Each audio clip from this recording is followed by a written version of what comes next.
בעצם ההתקנה הבאה שלנו היא התקנה של Device Integration, הכנסתי את הדיסק Device Integration. בואו נראה דרך האוטורן מה האפשרויות. אני גם יכול להשתמש בעצמי בפולדרס. בעצם מה זה Device Integration?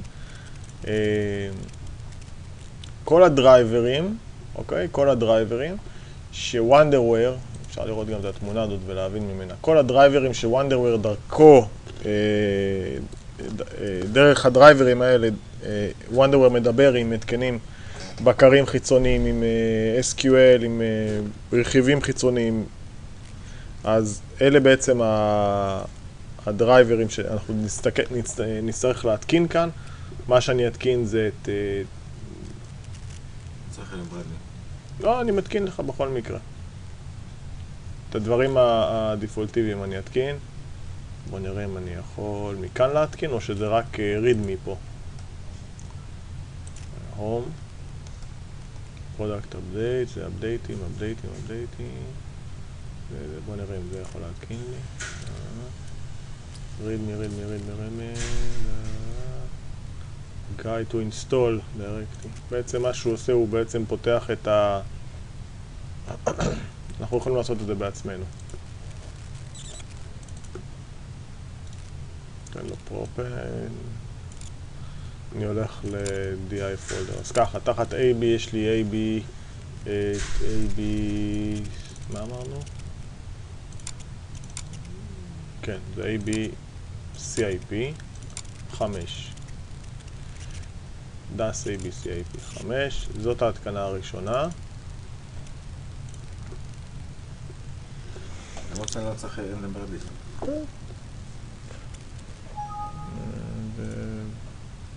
מה הוא אומר?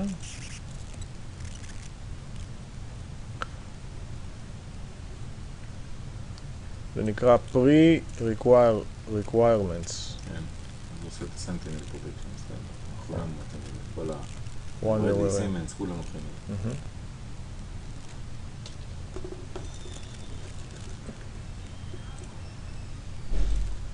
אין פה הרבה מה לעשות בהתקנה הזאת, זה Nextים. אוקיי, זה חשוב.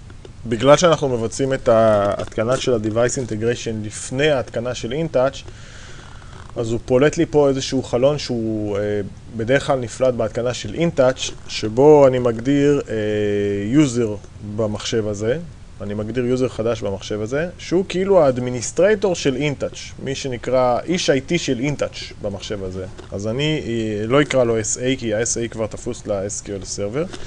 אני אקרא לאיש הזה IT, למשל. בסדר? אנחנו נזכור אחרי זה את השם הזה. אולי נקרא לו פשוט WW, כי זה שייך ל-Wonderware, בסדר?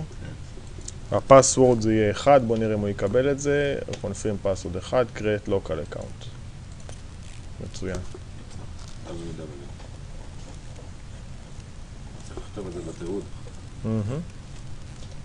הסתיימה ההתקנה של ABCIP, אני לא רוצה לעשות ריסטארט. הדבר הבא שאני הולך להתקין נקרא Modbus MBTCP, זה דרייבר שמשרת, יפה, יש גרסה 3, אני עבדתי עם 2 עד עכשיו.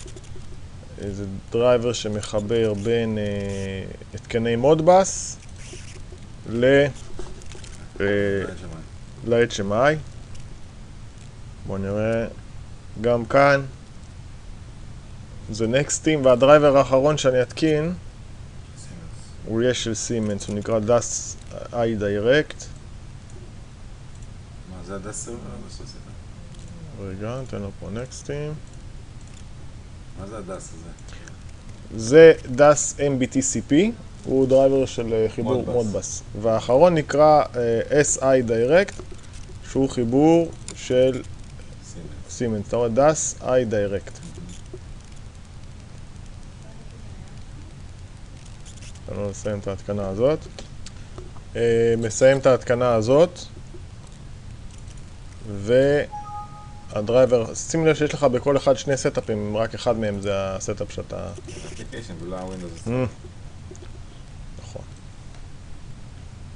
אתה יודע שעל פי מרפי, אז זה ה-DAS iDirect, גם פה אני נדרש לבצע כמה נקסטים. תכף נראה איפה כל הסיפור הזה מתנקז. אני כבר אכין את הקיצור דרך על הדסקטופ. הקיצור דרך של כל האינסטולציה הזאת נמצא כאן, שימו לב. Wonderware System Management Console, ואני שולח אותו לדסקטופ. שימו לב שכבר נהיה לי בדסקטופ מגוון של דברים מעניינים. בואו נשים את הדברים שקשורים להתקנות שלנו כאן.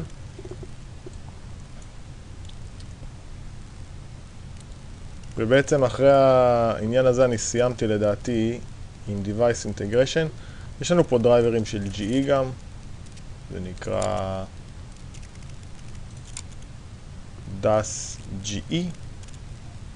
יפה, יש לנו יכולת לתקשר עם ג'נרל מהנדסים. זה סימנס. מה זה FSD? סיימנו עם ה-Device Integration. אני עכשיו רוצה גם להראות איפה כל העסק הזה מתנקז. אז אם אנחנו פותחים את האפליקציה פה, אנחנו רואים פה שני כלים מאוד חשובים. אחד נקרא Log Viewer, שבו יהיה אפשר לראות את כל הפעילות שקורית בתחנה הזאת בלוקל. אם אנחנו נהיה מחוברים ברשת, אפשר לראות פה עוד נודים ולעקוב אחרי פעילות Wonderware נקרא לזה. זה פעילות של כל פעם שה-Wonderware יפנה אותנו להסתכל על איזשהו לוג, שגיאות שכתובות בלוג, אנחנו נמצא אותם פה, זה חשוב, בסדר? זאת אומרת, אם אני מחבר 4 מחשבים של אתה תקבל פה 4, כן, זה. בכל מחשב. בכל מחשב תוכל לראות את הלוג של כל המחשבים, ויש גם אופציה לקנפג קצת את הלוג הזה, כדי שלא יגדל בגודל מסוים, אפשר להגיד לו לשמור לא עד 5 ג'יגה, 5 ג'יגה זה המון, אפשר פחות, אפשר להסתפק גם בג'יגה של מידע. מתי נזדקק ללוג הזה? כשיהיה לנו שגיאה ונרצה ללכת לראות מה קרה שם. בסדר? קש, כך וכך, כמה... כן, ויש גם אופציה לעשות עליו קליק ימני, וגם messages, אפשר לעשות export בשביל לשלוח את זה לתמיכה של Wonderware, או purge בשביל לנקות את הלוג.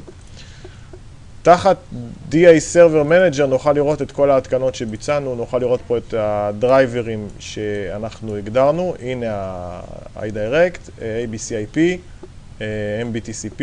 על כל אחד מהדרייברים האלה אפשר, אנחנו נחליט אחר כך אם נרצה, להגדיר אותו כדרייבר שעולה כאוטו סרוויס או כמניואל סרוויס. ברור שאלה שיעבדו תמיד נזקקים לעבודה צמודה מול ה-Wonderware הם יהיו מוגדרים כאוטו סרוויס, אוקיי? אז אם אנחנו יודעים שה-MBTCP הוא יהיה בשימוש, אנחנו כבר נגדיר אותו כאוטו סרוויס, בסדר? וגם הסימנס. וגם הסימנס. אנחנו עובדים מול בקרים של סימנס. בסדר גמור. אז שניהם מוגדרים כאוטו סרוויס, ואפשר לעשות את ההגדרה הזאת רק כשהשירות לא רץ כרגע. כדי להריץ אותו ידנית, אנחנו נלחץ פה על V, או קליק ימני ו-Activate Server, בסדר? אז גם את זה אני ממזער כרגע, אני לא סוגר. ואני פותח את הדיסק האחרון, שבו יש את ההתקנה של InTouch 2014. System Platform. זה נקרא System Platform, אבל אנחנו נתקין משם רק את ה-InTouch, זה מה שחשוב לנו. בשלב הזה של התקנת InTouch 2014 אני אבחר ב-Product Based Selection. Next, עכשיו זה חשוב. מה שאני בוחר פה זה בעצם את InTouch 2014, Runtime, Development, Access Anywhere and InTouch Runtime. אני לא מכיר את התכונה הזאת ואני אשאיר אותה, אני לא מכיר אותה. כתוב כאן מה זה בצד. Anywhere Server Components, זה משהו חדש, זה משהו שהוא חלק מ-2014. גם Web Browser, Include, אני לא מכיר את זה. יש פה את ה-Gateway, זה לא מעניין אותנו, אני אתקין אותו כי זה... אם אנחנו עובדים בין המחשבים, אז כן צריך, לא? Access Anywhere, לא, זה איזשהו כלי חדש, זה לא משהו שאני משתמש בו. תשמע, אני אתקין, אם נרצה, אנחנו נוסיף אותו בעתיד. זה לא מעניין, Wonderware Application Server לא מעניין, היסטוריה לא מעניין. בעצם מה שחשוב לנו... מה זה PDF Documentation? תכף נגיע לזה, צריכים חלק משם. מה שחשוב לנו בעיקר זה ה-Runtime וה-Development. עכשיו... היסטוריון? לא מתקינים את ההיסטוריאן. ההיסטוריאן והיסטוריאן קליינט, גם אין לך ראשונות לזה, זה בעצם כלי נוסף ששומר לך מידע גרפי, דיברתי איתך על זה גם, במערכת מורחבת יותר. אתה צריך לבדוק אם הראשון שלך כן תומך בהיסטוריאן, ואז אנחנו כן נשתמש בו. כן, תומך. היסטוריאן.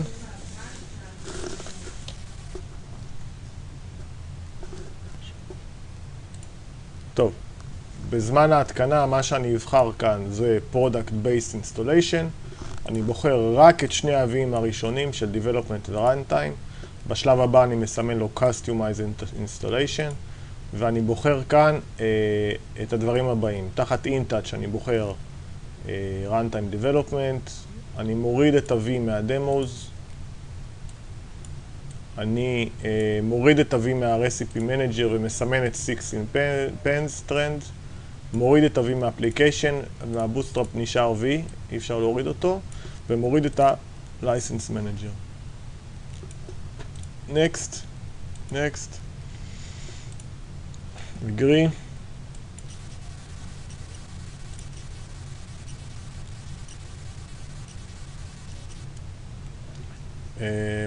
אומר לו להתקין את הדרישות קדם, יש לו פה כל מיני דרישות קדם. אגב, אחת מהדרישות קדם יהיה ה-SQL Server, ולכן התקנו את זה קודם.